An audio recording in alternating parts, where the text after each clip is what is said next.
Pastry War, which occurred from November 1838 to March 1839, started when Mexico, newly independent from Spain, attracted many foreigners, especially Europeans, seeking economic opportunities. One such foreigner was a French pastry shop owner named Mosé Rimotel. In 1832, his shop was looted by Mexican officers. Rimotel demanded 60,000 pesos in damages, despite a shop being worth less than 1,000 pesos. Other French nationals also complained about their shops being looted, which pissed off French Prime Minister Louis Mathieu Mollet. Mollet demanded Mexico pay 3 million francs, or 600,000 pesos, a hefty sum considering the average daily wage for a Mexican citizen was 1 peso. When President Anastasio Bustamante didn't pay up, the French king ordered a naval blockade of all Mexican ports and an attack on San Juan Fortress. By December 1838, the French captured Veracruz, prompting Mexico to declare war on France. The naval blockade cut off Mexico from trade, forcing them to smuggle goods through Corpus Christi, part of Texas. To prevent the French from blockading Texan trade, Texans began hunting for these smugglers. The French were due on March 9, 1839. Mexico agreed to pay 600,000 pesos to the French citizen, and they never did, leading to a second war in 1861. The shortest war in history happened on August 27th of 1896, fought between the United Kingdom and Zanzibar, lasting only 38 minutes. The war was caused after pro-British Sultan Hamad bin Dawini died, and Sultan Khalid bin Bagash took over without British approval. The British issued an ultimatum to Khalid stand down,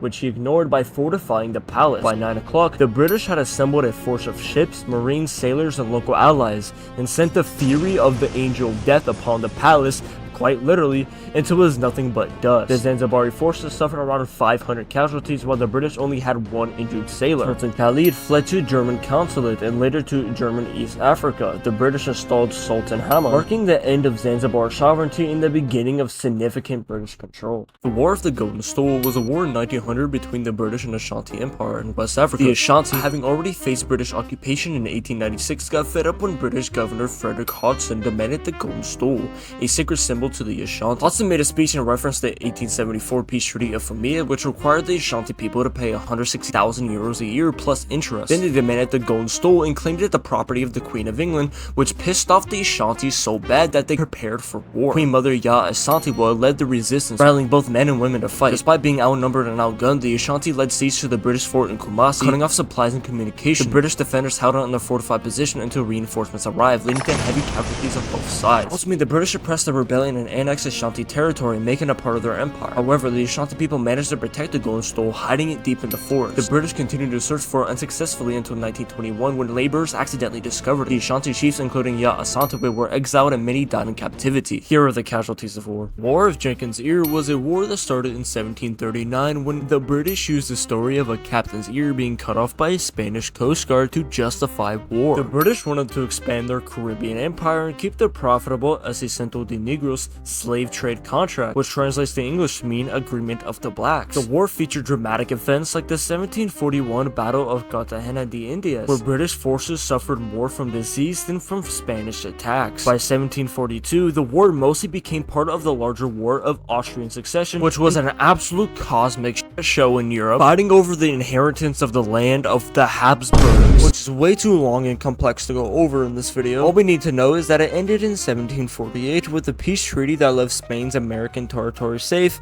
and Britain's ambitions absolutely on.